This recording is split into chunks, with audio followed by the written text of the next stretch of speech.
Ei, pessoal, boa noite. Começando a live, tentando fazer o mais pontualmente possível. Se eu corresse, eu tinha entrado correndo. Aceitando aqui a doutora Melissa. Dá para pôr na cápsula. Mas eu vou dar alguns conselhos para quem quer emagrecer.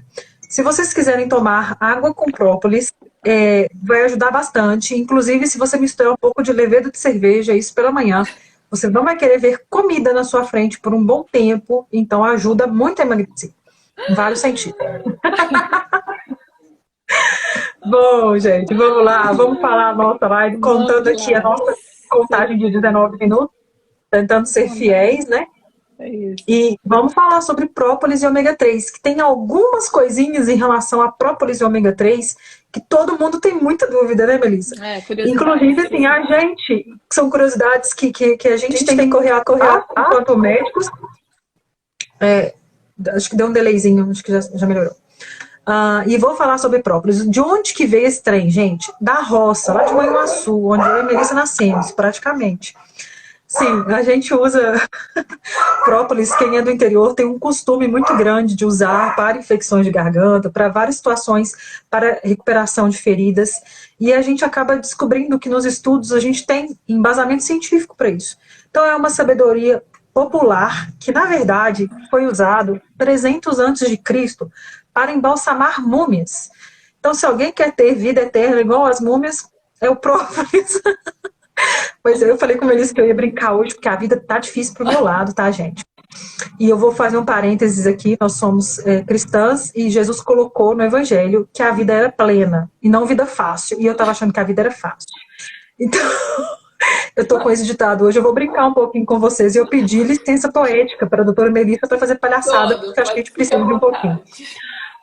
E sim, as múmias eram embalsamadas com o Deixa uso eu da só dar um própolis. De parêntese onde? aqui. Deixa eu só dar um parêntese então. Gente, eu nunca vi uma pessoa com tanta resiliência igual a doutora Ludmilla. Pode fechar o parêntese. É a própolis. Depois que você toma própolis, você enfrenta qualquer coisa. Enfim, de onde que veio essa questão de própolis? Pró, esse prefixo pró significa em defesa, a favor, em prol de alguma coisa. Pró. E o polis significa cidade. Então, a palavra própolis vem disso, né? Defesa da cidade, defesa da colmeia. E começou-se a estudar, porque assim, por que as abelhas enchem colmeia de própolis? Por que a câmara da abelha rainha tem tanta própolis? E de onde que as abelhas tiram isso? Piada número 1, do cuspe. A própolis é uma substância que tem uma grande proporção de resina. Ela depende, a gente tem própolis verde, própolis marrom, própolis vermelha, e dentro do marrom todos os espectros de cor que você pensar. Então, assim, ela é feita assim da flora, depende da planta que está pegando e da abelha. A gente tem alguns tipos principais, mas, pessoal, é o cuspe da abelha, que comeu a planta, que colheu lá o pólen ou aquela resina daquela planta. Então não tem como ter um controle excelente em relação a essa própolis, se ela é totalmente verde, se ela é totalmente marrom, porque eu não sei, eu não consigo controlar a alimentação da abelha em princípio. Mas a gente consegue ver em relação às própolis, e vou falar algumas curiosidades antes de passar a palavra para a doutora Melissa. Própolis brasileira é ótima, é super exportada, é tida como a melhor própolis do mundo. Tá? Qual é um probleminha que a gente tem? A produção caseira. Você não consegue estabelecer se aquela concentração vai ser, porque às vezes eles tiram numa coisa mais empírica mesmo. Então a gente tem as doses estudadas para que aquilo funcione. Quando você usa aquela dose empírica, que o meu pai faz lá no interior, eu não sei a concentração que aquilo ali tem. Eu sei que a própolis dele é de uma ótima qualidade, mas eu não consigo falar farmacologicamente qual que é a concentração da própolis que ele usa. E de onde que tem própolis vermelha, própolis marrom? A mais comum no país todo é a marrom, tá? É a mais popular, é tida como se fosse a própolis tradicional. Ela pode variar de um cinza até um marrom mais escuro. Ela não tem uma predominância de uma planta e nem de uma espécie de abelha, mas assim, é a abelha africana brasileira que produz. E isso tem sido uma ótima, assim, a nota da própolis do Brasil é tão alta que a gente tem muita exportação para o Japão. Não é tanto a própolis marrom, Porque os japoneses descobriram que a própolis verde tem uma sugestão que ela é produzida com abelhas que usam alecrim do campo, mais no sul de Minas, e que ela tem uma ação antitumoral. Eles usam lá para câncer. Então tem esse estudo aí, e que a gente não tem tanta experiência, mas por isso eles exportam tanto a própolis verde. Mas entre própolis verde, própolis marrom, própolis vermelha, qual que é melhor? A própolis que você tem acesso. Própolis marrom brasileira, ela é ótima. A composição da própolis é a saliva, é a excreção, né, salivar mesmo da abelha, que vai ter comido ali cera, resina vegetal, óleos, pólen e algumas substâncias, vitamina B1, B2, B6, C e E. De forma que isso tem mais de 300 compostos anti-inflamatórios dentro da própolis. E eu queria que a Melissa falasse os benefícios para a gente, por favor. É muito interessante quando a gente vai estudar a fundo essa questão da própolis, e tem muitos estudos, né?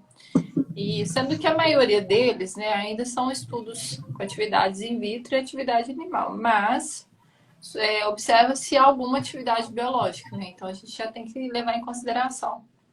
Então, nos estudos in vitro e em animais foi observado o efeito hepatoprotetor, ou seja, proteção do fígado, né, um efeito antitumoral, igual a doutora Ludmila falou, um efeito antioxidante, né, que eu acho que é a palavra que está muito aí em voga nesses dias, né, atividade antimicrobiana, igual a doutora Ludmila falou, né, a própolis, ela protege a colmeia, né, de micro-organismos, vamos dizer assim, né, seja bactéria, seja fungo.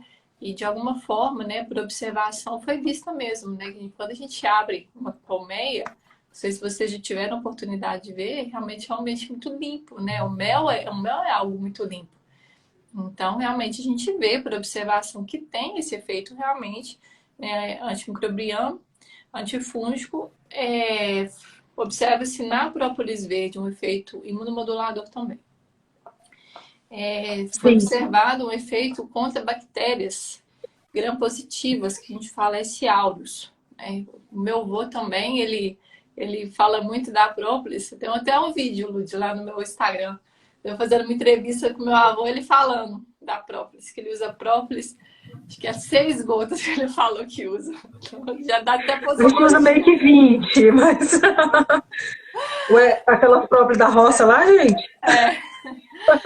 Mas a própolis colhida no pé, né? Vou brincar assim.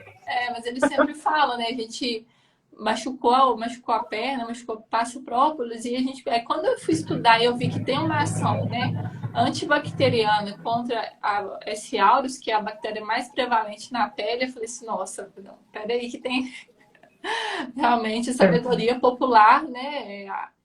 Porque é a realidade, né, Lud? É uma coisa que se observa e vê, né? E vai se passando, né? De acordo com as gerações. E a gente sempre tem que levar em consideração isso, né, Lud? Não negligenciar. E foi observado também uma atividade antiviral, né? Nos tempos que a gente está vivendo, principalmente contra o vírus da gripe aviária. Interessante também que tem um efeito anti-H. pylori, tá? Pessoal, vamos lá, tá? Foram estudos em laboratório, né? Foram estudos que a gente viu com atividade em animais e atividades estudo in vitro, tá? Quando a gente fala assim, tem uma atividade anti-H. pylori, que é a bactéria do estômago, antitumoral, não é que a gente está dando um tratamento para vocês deixarem de fazer o tratamento padrão e começar a tomar própolis, tá? Por favor, acho que é muito importante a gente falar isso. A gente está dando aqui algumas considerações, né, sobre as coisas que a gente foi estudando, né, que a gente usa na nossa prática clínica e que a gente acha que é interessante, né, vocês conhecerem também um pouquinho, tá bom?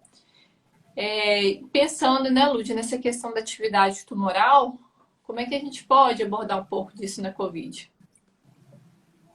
Antiviral, desculpa. Antiviral. Sim, a gente tem estudos mostrando a ação da própolis em relação à gripe aviária, e aí eles começaram a perceber que poderia haver uma ação da própolis em relação à própria COVID. E foi feito um estudo clínico randomizado, isso não foi a gente que inventou, que mostra uma redução de tempo de hospitalização em pacientes que estavam com Covid, mas que usavam própolis de 400 miligramas a 800 miligramas por dia. Isso é uma observação. Quando a gente fala em evidência científica, pessoal, a gente está falando em algo que pode causar um bem ou um mal. Então, quando a gente traz que a própolis ela tem evidências até robustas em algumas coisas, mas é que ela não tem uma evidência, apesar de esse ter sido um ensaio clínico randomizado controlado em relação à Covid, a gente está falando, quando a gente fala de propósito, de evidência, é que tem algo mostrando que aquilo faz um bem. Entende? Que existe uma potência naquela situação. E isso já é suficiente para uma investigação médica. É assim que funcionam todos os medicamentos, né? A gente passa, a exceção da vacina da Covid, passa primeiro pelo animal, para depois chegar no ser humano. A gente está fazendo um pouquinho o contrário. E os ratos vão falar assim, gente, pode usar a vacina, porque já foi testado em humanos. É quase isso. É a realidade. Eu sei que a gente está numa pandemia, não estou falando mal da vacina. Eu estou falando que tudo antes passou por bicho. É essa que não passou de forma suficiente, tá? Então, mas a própolis, ela já passou por bichos e ela já passou por humanos e ela pode ter, sim, ela tem uma atividade antiviral comprovada e existiu essa evidência mostrando que pessoas que usaram tiveram menor tempo de hospitalização, ponto. Tá? E isso em Covid. E eu acho que em Covid, quando a gente fala de algo que pode melhorar e não causar um mal, basta. E fala de umas dicas aí pra gente sobre a própolis, pra gente passar para o ômega 3. Então, assim, pensando nessa questão do própolis, né, só uma dica para vocês, é que quando eu estava estudando, eu achei extremamente interessante, porque a doutora Ludmila falou que, sim, realmente, é aquilo que é feito na roça, feito em casa, às vezes a gente não consegue ter muita mensuração, mas existe, até peguei uma monografia, eu achei muito interessante essa monografia aqui da UFMG, se não me engano foi da parte de engenharia de alimentos, e eles avaliando o nível de atividade biológica, né, da própolis. E foi observado, né, que uma concentração maior que 11%. Né? O que é esse 11%? É a porcentagem de sólidos dissolvido no extrato de própolis, seja ele aquoso ou alcoólico, tá? Tem essas duas diluições. Grávida não pode usar o extrato alcoólico, né? Então, observar, usar o extrato diluído em água, tá bom? Então, pessoal, toda vez que vocês tiverem uma porcentagem, que é a porcentagem de massa sobre o volume, maior que 11%, né? Algumas referências falam até 15%, mas maior que isso, a gente recomenda, né, que use, porque tem mais chances de ter atividades biológicas do que uma concentração menor, tá bom? Então, só olhar, pegou lá o própolis e ver lá a porcentagem, se a porcentagem for maior que 11, ok, maior que 15, tá? Ok. Aí a questão que tem no comprimido também, né, doutora Ludmila? Aí no comprimido, o que a gente tem, né, de estudo, essa dosagem de 400 a 800 miligramas por dia, ok? De extrato seco de própolis. O que acontece quando a doutora Melissa fala que não é indicado para gestante? Gente, nada é indicado para gestante, que não tem estudo robusto. Então, assim, não é que se a gestante tomar um pouquinho de própolis com álcool, vai acontecer uma coisa muito trágica. É porque a gente não tem um subsídio. Então, é melhor na gestante, se ela for usar, que ela use o aquoso. É por questão de estudo. Em gestante, nós somos muito rigorosos. Entende? Então, é só por uma questão de rigor mesmo. Agora, vamos sair da saliva da abelha e vamos cair nos mares profundos da Noruega com peixes gordos no mar gelado. Vamos para o ômega 3. Bom, o que é ômega 3? Por que tem esse nome estranho? É uma cadeia de ácido graxo, e tem uma parte dela que a gente chama de extremidade ômega, um ladinho. E lá tem uma ligação dupla. Por isso que ele chama ômega. É só uma questão de química. Tá? É um nome... Assim, a extremidade ômega tem lá uma ligação dupla naquela extremidade e virou ômega 3. E é só por isso esse nome. E sim, é encontrado em peixes profundos na Noruega. A gente tem que ter um cuidado extremo nos mares gelados da Noruega. Tem uma propaganda muito engraçada, assim, até quando eu vejo eu morro de rir. Mas é porque sim, a qualidade e a contaminação do peixe que a gente vai ter em relação ao ômega 3... Às vezes a gente fala assim, eu vou comprar aquele ômega 3 da farmácia, que a caixa é R$50, vamos supor. Só que para você ter a dose dos ácidos graxos que a gente precisa, você tem que tomar a caixa inteira de uma vez. Então a caixa de 250, ela fica mais barata, porque você vai ter que tomar 2 de 250, enquanto do outro você tem que tomar 6. E você vai tomar um monte de óleo e dar uma engordadinha. E não o óleo que a gente precisa, o ácido graxo que a gente tem no ômega 3. Fala aí quais são pra gente, Melissa, por favor, os tipos de ácido graxo. São 3, né? Existem muitos ácidos graxos que pertencem à família de ômega 3. Eu sei que isso dá uma confusão, mas a gente vai tentar explicar isso para vocês, tá, pessoal? Existem 3 mais importantes, que é o EPA, que é o ácido eicosapentaenoico. Isso. Eicosapentaenoico, o DHA, né, que é o ácido docosahexaenoico. E o ALA, né, o ácido alfa-linoleico, né? Linolênico. Então, trava a língua aqui. A gente só chama de EPA, DHA e ALA, gente, é por isso. Enfim, então, vai lá. o EPA ele é encontrado, como a Lud falou, nos peixes gordurosos, nos frutos do mar, e pode contribuir muito para os transtornos mentais, como depressão, tá? O DHA, ele é um dos componentes das membranas celulares do cérebro e dos olhos, e o ALA, né, é o mais comum na nossa dieta, tá? Nos alimentos vegetais ricos em gorduras, como as sementes, tá? Sementes de chia, nozes, e a principal função é produzir energia. Então, pensando nisso, né, foram feitos vários estudos avaliando os benefícios do ômega 3, e inclusive a American Heart Association, né, então é uma associação de referência, né, para nós médicos.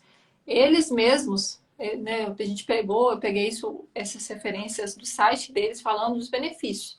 Pode diminuir o risco de arritmia, né, diminuir o risco de trombose, diminuir os níveis de triglicérides do sangue, tá? Diminuir a taxa de crescimento da placa aterosclerótica, né, que obstrui o vaso e que pode dar, né, o infarto. Pode ligeiramente diminuir a pressão arterial e também reduzir as respostas inflamatórias, né, que mais uma vez o nome, né, o nome que está sendo em voga, né, ação anti-inflamatória, tá? E ela mesmo recomenda, né, que todos os adultos, recomendação da American Heart Association, pessoal, todos os adultos comam peixes, principalmente os peixes gordurosos, pelo menos 2 vezes por semana. O problema é esse, né? Vou lá na Noruega pegar o salmão. O problema é justamente esse. Então, o ômega 3 é um dos medicamentos que realmente a gente orienta a suplementação, certo, doutor Ludmila? Existem tantos suplementos, por exemplo, eu gosto muito de falar da quercetina porque eu acho muito engraçado. Eu falo com o paciente, você pode tomar quercetina ou comer 1,5 kg de cebola roxa. É mais ou menos a mesma coisa, se você tiver que comer aquela quantidade de salmão. Alguém perguntou, eu tomo anticoagulante, posso tomar ômega? Pode, inclusive melhora a diminuição da taxa de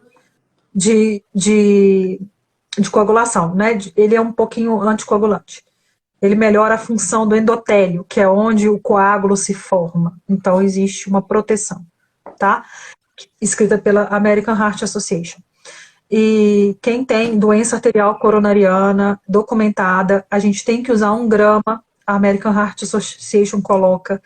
Quem tem mais lesão, assim, pensando numa melhora, por exemplo, de pós-Covid, ligadas a sintomas neurológicos, a gente tem que fazer uma dose do DHA muito alta, que a gente só consegue em ômegas muito bons, porque você tem que chegar perto de, pelo menos mais de 800 miligramas de DHA. Então, se você pegar os ômegas que não tem uma quantidade, você vai ter que tomar 6 comprimidos, 10 comprimidos, para alcançar aquela quantidade de DHA. Então, até a gente faz uma receita, geralmente, a gente coloca, sim, o nome de alguns que o paciente pode comprar. A gente não se prende a laboratórios, nem eu, nem a doutora Melissa, mas em relação ao ômega, a gente sugere várias marcas com a dosagem, e eu sempre peço para o meu paciente, se você não comprar nenhuma dessas marcas, eu quero que você tenha o selo IFOS no seu ômega 3, que é um programa internacional de padrão de óleo de peixe. Então, eu estou tendo um ômega ali sem grandes quantidades de alumínio, de coisas que podem ser prejudiciais, tá? De contaminação. Então, eu tenho um padrão e eu tenho uma dose de EPA e DHA importante. Porque o ALA, a gente meio que consegue, a gente já tem, não é a questão, por exemplo, em recuperação de pós-Covid, o ALA, que é o terceiro ácido graxo lá. O que é importante mesmo é o EPA e o DHA. E se for alguma alteração neurológica, por exemplo, o meu pensamento está meio abstrato, não estou conseguindo, tem uma névoa, o brain fog, ou alteração de olfato e paladar, a gente tem que ter uma dose de DHA alta, que vai conseguir reconstituir essas membranas celulares do cérebro, de células nervosas. Então, por isso, dependendo do sintoma, eu tenho que ter uma dose de DHA mais elevada. E a de EPA é essa questão toda de transtornos mentais também, como depressão, igual a doutora Melissa já falou, e os benefícios cardíacos, cardiológicos aí, bem concentrados, que a American Heart Association coloca, e são muitos, que a gente tem que ter com o EPA, tá? E um pouquinho de DHA, não dá para ser só o EPA. Bom, e aí a gente tem as marcas, o que eu gosto de fazer particularmente, o que eu tenho aprendido, é mais de 700 miligramas de DHA por dia. Eu consigo o EPA e consigo garantir aquele DHA para a pessoa, especialmente em síndrome de fadiga crônica pós-viral, que é o caso que acontece muito em pós-Covid. Não sei em relação às doses da doutora Melissa. Não, justamente, eu acho que é isso mesmo, só ponderar, né, Lud? Na gravidez é importante também suplementar, né? Isso, aí e essa assim, dose varia por trimestre, então assim, acho que nem é tão bom a gente considerar a dose nessa parte, até porque também não é nossa área, né, Lud? Então eu acho que é importante. E só uma coisa a respeito dessa questão do ômega 3, eu vou falar aqui para idosos, tá? Os idosos que fazem uso de anticoagulante e antiplaquetário, tem alguns estudos, né, que falam que há interação aumentando o risco de sangramento. Mas a população desse estudo é a população idosa, tá, pessoal? Então, assim, não é população adulta. Então, só para a gente tocar nesse ponto, porque não tem jeito. O paciente idoso, ele é fora da curva, tem que fazer uma consulta, tem que avaliar, né, realmente cada caso. Não dá pra gente extrapolar a dose de adulto para idoso, pessoal. Por favor, tá? Tomem cuidado, porque às vezes o idoso está com muita interação medicamentosa, tem algumas comorbidades que podem realmente ser prejudiciais, não só de ômega, tá? De tudo. A gente precisa de avaliar, ok? Gestante e idoso é sempre uma população diferenciada. Na verdade, pessoal, eu acho interessante vocês pensarem sempre na saúde de vocês como algo diferenciado. Né? Perguntaram aí do Vitafor, se for, tem o Vitafor Omega 4, e aí se ele vai ter uma quantidade razoável, sim, de DHA e de EPA, mas aí depende do sintoma. A pessoa perguntou que comprou da Vitafor e não sabe se é recomendável. É um que tem o selo IFOS, ômega 3 com selo, e ele tem uma dose, o Vitafor Omega 4, ele tem uma dose de 330 de EPA e 220 de DHA na cápsula, sendo que a dose não é uma cápsula só, são duas cápsulas desse. Tá? Não, e é Então, importante. A maioria dos suplementos a gente tem que olhar, tá? Porque às vezes está na recomendação nutricional, assim, uma dose equivale a 2 cápsulas, né, Lud? Importante falar. Doutora Melissa, quero te pedir um negócio. Doutor Matheus tá aqui, o grande, assim, nossa, gente, a gente deve tanto ao Matheus, ele é nosso médico também. Eu não gosto de me cuidar, eu nem sei. Então, assim, eu tô falando com vocês que eu vou ao médico, então que vocês venham ao médico. Não, ele é nosso Melissa, médico, cai aí pra eu pôr ele. Matheus, pede aí pra você entrar, quero te colocar se você quiser falar alguma coisa. Não. Vamos ver se ele entra. Se ele pedir, Melissa, você cai. Eu vou sair, beleza. Então, peraí, deixa eu sair pro Matheus entrar, peraí. Tem tão pouco, Como é que eu assim. saio? Eu vou sair aqui, peraí. Sai. Vou ver se o Matheus chama. Se o Matheus pedir, ele entra. Tô avisando. Vamos ver se vai entrar, pessoal. Mas é um grande prazer, a gente está terminando aí a nossa live. Eu acho que a gente conseguiu tirar bastante dúvidas. Vou deixar gravado aqui no pós-Covid. E, na verdade, o doutor Matheus pode me pedir aqui para ele entrar, se ele puder, e se ele quiser falar alguma coisa. Mas, pessoal, a doutora Melissa tá com o nenenzinho chegando, tá? E o doutor Matheus falou que tá colocando as crianças para dormir. E eu queria, na verdade, deixar uma homenagem aqui para a doutora Melissa, que ela é mãe, ela é médica, ela é uma pessoa excepcional e nesse momento eu tirei ela daqui só para agradecer toda a confiança que ela deposita em mim também. Eu pude tratá-la em relação à Covid. E, assim, ela é uma pessoa que tem uma visão além, é uma médica com diferencial em espiritualidade, pela própria espiritualidade que ela mesma tem e quer passar para as pessoas. Então, assim, tem feito um trabalho maravilhoso em relação à geriatria, sacrificando o que ela tem de mais precioso, que é o tempo dela. Então, que vocês, ela tá colocando lives lá todos os dias para vocês, podem seguir e eu gostaria só de fazer uma singela homenagem e dar parabéns para ela aí pelo bebê que tá chegando. Ela fez ontem uma live, então eu posso falar, né? Assim, a Maria tá vindo aí, gente. É uma alegria ter a Maria e a Melissa junto conosco aí, tá bom? Prazer estar com vocês, obrigado por toda a confiança e um abraço. Doutor Matheus, você não vai escapar numa próxima, tá? Você vai entrar, se você parecer, você vai entrar. Um abraço, gente. Espero que a gente tenha tirado as dúvidas. Qualquer dúvida que vocês tiverem, o post de ômega 3 está no nosso pós-Covid e também o post de própolis. A gente fez um post, é só vocês lerem. E podem tirar as dúvidas, perguntar, que a gente faz um esforço para estar respondendo todo mundo. Tá bom?